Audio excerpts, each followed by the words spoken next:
کیا کیا باتیں آتی ہیں دماغ میں, کھوپڑی میں. ابھی میں ایک واقعہ سنایا نا, جس نے مجھے سنایا تو بس میں آنکھوں سے ضبط نہیں کر پا رہا تھا. حضرت مولانا طاری جمیل صاحب کا واقعہ ہے. ایک شخص آیا مجھ سے ملنے کے لیے, خواجہ سرا ہے. میں تو پہلی دفعہ زندگی میں کوئی خواجہ سرا مجھ سے ملا. میں سمجھا کہ پراپر آدمی, اتنی بڑی اس کی داڑھی اور رنگ ماشاءاللہ بڑی مردانہ وجہ. لیکن جب بات چیت کا انداز ہوتا ہے تھوڑا سا, وہ ایٹیٹیوڈ سے اندازہ ہو گیا کہ یہ مکمل مرد نہیں ہے. تو اس نے مجھے خود بتا دیا میں خواجہ سرا ہوں. میں نے کہا بھائی ہم سے ملنے کے لیے کیسے آئے آپ, اتنی بڑی داڑھی آپ کی.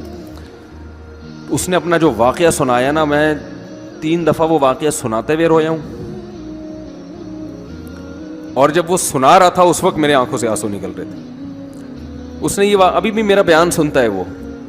اس نے واقعہ سنایا کہ میں جب پیدا ہوا تھا نا تو میں خواجہ سرا تھا. گھر میں ایسا بچہ پیدا ہو جائے والدین کی طرف سے عزت نہیں ملتی. جب 10-12 سال کا ہوا تو نہ بھائی مجھے عزت دے رہا ہے اور نہ میرا والد مجھے عزت دے رہا ہے. میں بھائی کے ساتھ کہتا ہوں مجھے باہر لے کے جاؤ تو وہ کہتے ہیں لوگ میرا مذاق اڑائیں گے تمہیں دیکھ کے. ظاہر ہے اس کی حرکتیں تھوڑی زنانہ لڑکیوں والی حرکتیں ہوتی ہیں. اور والد بھی کہیں محفلوں میں نہیں لے کے جا رہے, ایک مذاق اڑایا جاتا ہے. کہنے ایک دفعہ میں کہیں گزر رہا تھا تو یہ جو ہوتے ہیں نا خواجہ سراؤں کی پوری ایک جماعت تھی, انہوں نے مجھے پہچان لیا, دیکھا اتنا اچھا. اس وقت نہ اس کی داڑھی, اور یعنی اس میں خواتین والی ہی علامتیں تھیں زیادہ.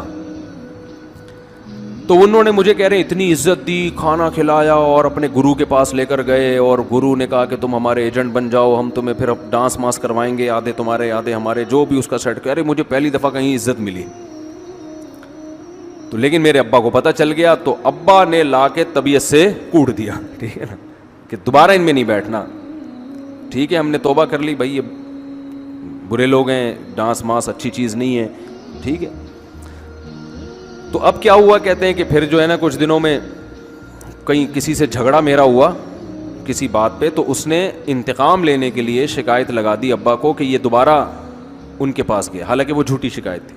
اب ابا کو لگا کہ یہ صحیح کہہ رہا ہے جس نے شکایت لگائی ہے, کیونکہ شبہ تو تھا نا ابا کو دوبارہ جائے گا. ابا نے پھر مارا. تو کہہ رہے اب میں بول رہا ہوں کہ میں نے یہ کام نہیں کیا, میں نہیں جا رہا ان کے پاس, میں نہ ناچ گانا سیکھ رہا ہوں, کچھ بھی نہیں. لیکن ابا نے اس کی باتوں میں آ کے انکوائری نہیں کی ہوگی پوری, وہ سمجھے ہوں گے کہ بھئی ایسا ہی ہے, تو ابا نے پھر کٹائی لگائی.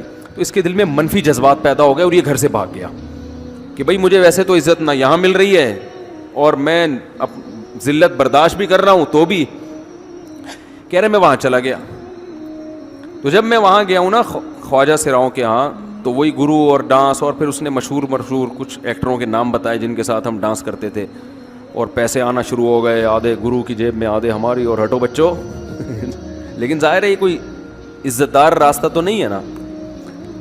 کہہ رہے ہیں کہیں سے تبلیغی جماعت میں حضرت مولانا طاری جمیل صاحب آ گئے. انہوں نے اجازت مانگی, ہمارے گرو کو پیغام بھیجا, بھائی مجھے ایک دفعہ یہاں آ کے دعوت دینے دو. اس نے اجازت دے دی, آ جاؤ بھائی.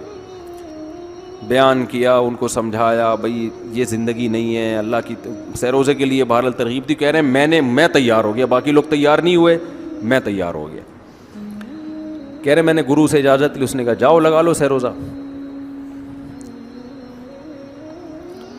تو کہتا ہے کہ جب میں حضرت کے گھر پہ گیا ہوں نا, تو حضرت پہلے سے دروازہ کھول کے ایسے انہوں نے دونوں بازو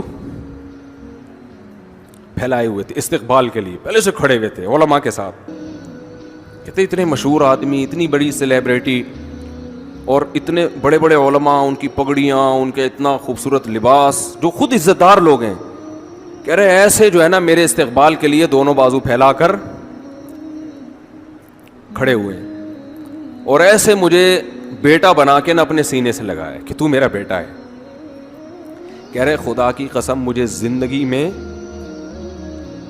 پہلی مرتبہ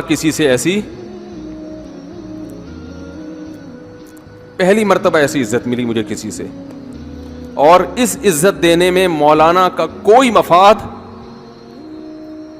بولو بھائی, کچھ بھی, بلکہ ذلت ہو گئی نا. لوگ کہتے ہیں خواجہ سرا کو بیٹا بنایا ہوا ہے, اور اس وقت تو اس میں بیچارے میں کچھ زنانہ سی علامتیں بھی تھیں. تو خواجہ سرا کو کیا دے رہے ہیں, عزت دے رہے ہیں. کیا کسی تاجر پہ محنت کرو تو تھوڑا چندہ دے دے گا مدرسے کو, ایسا ہی ہے نا. اور کسی افسر پہ محنت کرو تو تعلقات کیا ہو جائیں گے. جب وہ دین پر آئے گا تو اس سے کیا فائدہ. اس کو تو باپ ایسے ان لوگوں کو ریجیکٹ کر دیتے ہیں. بھائی اپنانے سے کہہ رہے مجھے یہ اپنا رہے ہیں, ایسے سینے سے لگایا انہوں نے, اور مجھے سہروزے کی جماعت میں اپنے ساتھ لے کر گئے, کھلاتے تھے, بڑا خیال رکھوایا میرا. کہہ رہے اس کے بعد پھر میں نے گرو سے اجازت لی. وہ گرو چھوڑتے تھوڑی, ان کو پیسے ویسے دیے, جان چھڑائی نا, وہ بھی غلامی کی طرح نکلنا پڑتا ہے. پیسے دیے پتہ نہیں کتنے لاکھ یا کتنے ہزار روپے, وہاں سے پھر نکل کے 4 مہینے اس میں بھی خیال کیا.